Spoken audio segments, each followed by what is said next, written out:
Estamos na Red Zone, seus loucos por futebol americano, para mais um vídeo aqui no FA na Veia com Isaac Ribeiro, trazendo aqui mais uma curiosidade para vocês em relação a essa Free Agency. E hoje vamos de um embate com dois rivais de conferência na NFC. E eu estou falando hoje de Dallas Cowboys e San Francisco 49ers, mas aí foi algo que veio na minha cabeça, um embate de questões de formação de time, que dá ou não dá certo e que vai ou não vai para frente e o porquê que isso acontece, tá? Uma disputa entre esses dois times para ver quem fica mais tempo sem ganhar um Super Bowl, será? É lógico que tem outros times, como o próprio Jets, que está aí desde a década de 70, mas porém, todavia, o que faz com que San Francisco 49ers e Dallas Cowboys tenham permaneçam há tanto tempo sem conseguir vencer um Super Bowl? O 49ers ainda chegou em 3, perdeu os 3, né? Um contra os Ravens em 2013 e 2 contra o Kansas City Chiefs, 2019 e 2024. Porém, todavia, entretanto, o 49ers ainda, principalmente na década de 2010, conseguiu formar alguns bons times e lutar por playoffs e lutar por coisas além dos playoffs, como é o caso do Super Bowl. O Dallas Cowboys há um bom tempo não consegue fazer isso. E diferentemente do 49ers, que já conseguiu muitas vezes nesse período dar uma guinada no time, muitas não, algumas vezes, né, dar uma guinada no time, mudando os seus head coaches, general manager, e com isso dar uma renovada no ânimo, dar uma renovada na cultura da franquia, o Dallas Cowboys vem desde a década de 90 com o mesmo, ali desde meados, né, da década de 90, com o mesmo general manager, que inclusive é o seu dono, Jerry Jones. E qual que é o problema disso? Nos 49ers talvez nós tivemos alguns jogadores que ficaram na franquia quando talvez devessem ter sido trocados por uma questão de tanto apego da torcida quanto apego também do próprio front office e do coaching staff com o jogador, como foi o caso de Deebo Samuel, por exemplo, que talvez devesse ter sido trocado 2 anos atrás. Mas, porém, todavia, entretanto, se você for para o lado dos Cowboys, parece que a situação é um pouco mais exagerada, porque o Jerry Jones, sendo dono e general manager, é ele quem faz todas as escolhas e é ele quem paga os jogadores.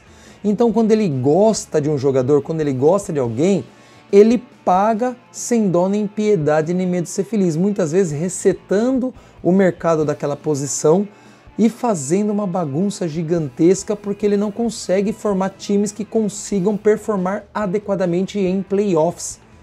Quando eles conseguem chegar em playoffs, tá certo que nos últimos anos foram poucos os anos que eles não foram para as finais da NFL, porém, todavia, entretanto, desde que eles chegaram pela última vez e venceram o Super Bowl, nunca mais, nem na final de conferência eles chegaram. O 49ers já chegou algumas vezes perdendo, inclusive final de conferência e vencendo, indo para o Super Bowl. O Dallas Cowboys ainda nem isso. Tem uma coisa que eu acho que é semelhante dentro das duas franquias: o demorar para renegociar contratos com os jogadores mais importantes, segurando por muito tempo, esperando outros times fecharem contratos, deixando o futuro contrato do seu jogador muito mais caro, como aconteceu com Brandon Aiyuk. Né? Esperaram fechar com Jetas, esperaram fechar com sei lá quem, com mais não sei quem. E aí quando foi ver, os contratos já estavam altíssimos, o Brandon Aiyuk não ia aceitar nada menos do que o que ele recebeu lá dos 49ers a partir do ano passado. O mesmo aconteceu com George Kittle, o mesmo aconteceu com Bolsa. Tá? Eles demoraram demais para fechar o negócio, em vez de eles procurarem, você foi bem, vamos dar uma extensão contratual para você, que nem faz ali, por exemplo, o Philadelphia Eagles. Tem muita gente que não gostou da extensão contratual feita ali com Saquon Barkley, tornando ele o running back mais bem pago da história da NFL. Porém, todavia, entretanto, é algo que eles fizeram já produzindo aí um futuro mais tranquilo. Justamente porque eles estão vendo que se ele continuar nessa mesma performance nos próximos 2, 3 anos, eles já se adiantaram. E não vai ter que pagar um contratão gigantesco caso outro running back consiga quebrar essa barreira.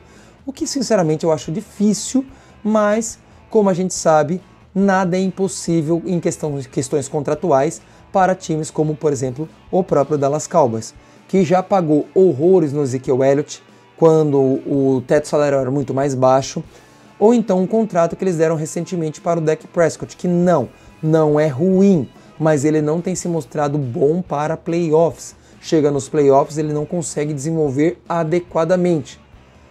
Tá? Então, o Dak Prescott, ele não era um quarterback, ele não é um quarterback para 60 milhões anuais. Para se ter uma ideia, se você for comparar com algo recente, uma extensão recente, de mais 6 anos de Josh Allen com o Buffalo Bills, ele vai receber uma média de 55 milhões. E o Josh Allen é muito, mas muito melhor que o Dak Prescott. Tá? Mas aí também, opinião minha, você pode ter a sua sem problema nenhum. Só que o 49ers e o Cowboys muitas vezes ficam enrolando com propostas muito aquém daquilo que o jogador espera, e quando o jogador pede o que eles querem, eles demoram para chegar numa contraproposta, vamos dizer assim, numa mediana boa aí para ambos os lados. E aí fica nisso vem outro jogador e renova, aí você vai aumentando a pedida do seu jogador. O que acontece com o 49ers. No caso do Dallas Cowboys, é muito mais a própria cabeça do Jerry Jones, que é louca, já deveria ter sido barrado da NFL, né? Sei lá como que isso funcionaria, mas deve haver um jeito de tirar esse poder total das mãos do Jerry Jones. Mas aí, só quem entende mais da parte mais aprofundada da administração da liga. Eu não entendo tanto, então posso falar asneira. E se já falei, me corrijam aqui caso vocês tenham mais informações do que eu. Mas você, torcedor dos Cowboys, você, torcedor dos 49ers, pensa da mesma forma que eu? Você acha que muitos movimentos desses times acabam prejudicando a formação de times até melhores para que eles consigam vencer Super Bowls? Eu creio que sim. Por exemplo, o 49ers está devendo linha ofensiva decente há um bom tempo. Há um bom tempo mesmo. Desde ali 19, que foi, acho que a última grande linha ofensiva da franquia, o time de Santa Clara não tem uma OL extremamente competente em todos os pontos. Você tem ali um Trent Williams, que é muito bom quando ele está em campo, porque recentemente tem tido problema com lesões. No ano passado você teve um Dominic Pune, um novato, que acabou segurando as pontas no lado direito, já que o McVitz é ruim pra caramba, mas ele vai continuar ali como right tackle. E agora precisamos de um left guard que pelo menos dê um complemento ali, fortaleça um pouquinho mais a nossa linha ofensiva lá em Santa Clara. No caso, na minha opinião, no caso do Dallas Cowboys, eles até que investiram bem em alguns jogadores. Sid Lamb com um bom contrato, demoraram para renovar também, pagaram um contrato muito alto para o Sid Lamb. O Dak Prescott com um contrato mais alto do que deveria ganhar, mas renovaram com o Dak Prescott, e aí não sei qual que vai ser a situação futura para ir, seria um achômetro demais. E eles perderam algumas figuras interessantes nessa free agency e não trouxeram figuras de renome, tá? Ou não trouxeram figuras relevantes para substituir quem saiu. Isaac, mas o 49ers fez a mesma coisa, mas tem uma grande diferença. O 49ers está fazendo uma limpa na folha de pagamentos por conta do próximo contrato, que é o do Brock Purdy. E aí você precisa limpar a folha de pagamento para o ano que vem, principalmente, que é quando passa a valer o novo contrato do quarterback de Santa Clara. Então, esses movimentos foram importantes para isso. Então, perdeu-se muito e trouxe peças que muito provavelmente vão ser muito mais utilizadas em special teams, que era uma deficiência gigantesca da franquia de São Francisco. Os 49ers tinham um problema gigantesco com times especiais. Quem sabe, talvez, nesse ano deu uma melhorada. Não tem como ficar pior, foi o 32º de 32. Então, se for 30º, 31º, já deu uma pequena melhorada. Então, já é algo a se comemorar, entre aspas, vamos colocar. Mas no caso do Dallas Cowboys, a gente tinha aí bons times para lutar sim por Super Bowl em anos recentes, tirando ano passado, que teve contusão do Prescott, teve outras contusões, o próprio Micah Parsons perdeu tempo. O Micah Parsons é um que hoje em dia, na minha opinião, está falando demais, e talvez falar que ele está fazendo de menos é forçar demais a barra, porque o Mandorinha só não faz verão. Mas ele também precisa de ajuda. Mas não adianta falar muito se você não consegue fazer muito. se o seu time não consegue fazer muito com você, você tem que também ter ali uma galera que leve essa conversa ao pé da letra junto contigo para fazer valer a pena aquilo que você fala de exagerado nas mídias sociais ou nas entrevistas.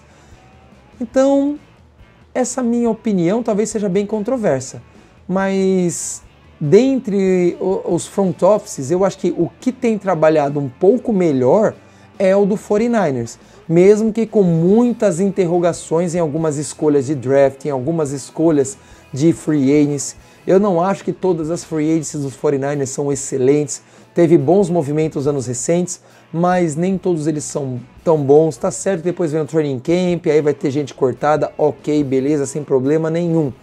Mas tem jogadores que não têm rendido dos escolhidos nos drafts, como aconteceu com o Ronnie Bell, como aconteceu com o próprio Aaron Banks, mas isso não é nem tanto falta de habilidade do jogador, mas sim a falta de disponibilidade, o que, para mim, diz que o contrato que ele recebeu lá nos Packers foi exageradamente alto, pelo que ele tem demonstrado de disponibilidade. Talvez pague-se muito para ele jogar pouco, ou talvez o problema seja o departamento médico do São Francisco 49ers, e lá ele consiga se manter saudável e jogar muito tempo. O que talvez também não seja uma verdade, porque David Bakhtiari jogou muito tempo em Green Bay e teve muito tempo também em departamento médico. A gente sabe que contusões de OL geralmente envolvem joelhos, mas tem OLs que conseguem se manter saudáveis. E nesse caso, o Aaron Banks, assim como aconteceu com o Bakhtiari por muito tempo lá em Green Bay, não consegue. O Dallas Cowboys tem a chance de conseguir bons números esse ano? Tem. Acho que consegue? Se eles forem 3 times bem equilibrados dentro da NFC Leste, talvez possam levar 3 para os playoffs. Talvez. Creio que vai acontecer isso? Não. Estou muito mais confiante no Philadelphia Eagles e no Washington Commanders, mas não descartaria o Dallas Cowboys. No caso do 49ers, eu estou extremamente confiante com eles na NFC Oeste e na possibilidade de chegar, mesmo que com dificuldades, aos playoffs. Eu tenho mais confiança no 49ers chegar para um wild card, um 10-7, 11-6, ok, beleza, eu acredito que isso possa acontecer, mas não me espantaria, eu não ficaria surpreso se isso não acontecesse, mesmo com um 9-8 ou um 10-7, porque vai depender muito das combinações das outras divisões. Então são 2 times de grande histórico, grande rivalidade entre ambos, mas que talvez fiquem sem ver os playoffs mais um ano e dessa vez 2 anos seguidos, o que faz tempo que não acontece com os 49ers.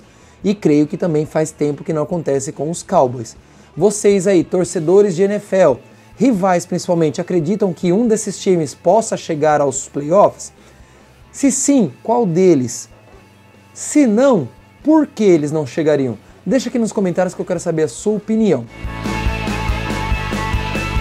Bem, galera, espero que vocês tenham gostado desse vídeo. São vídeos opinativos, desses 2 últimos que eu lancei, o de ontem e o de hoje, mas espero que vocês gostem. Deixem aqui a sua opinião, se inscrevam, compartilhem, ativem o sininho das notificações e ajudem o canal a crescer. Já somos 300, comemorei ontem no vídeo e nesse eu comemoro de novo. São 300 inscritos, o que me deixa muito feliz, mas muito feliz mesmo. Muito obrigado por isso. Vamos embora para mais touchdown. Valeu!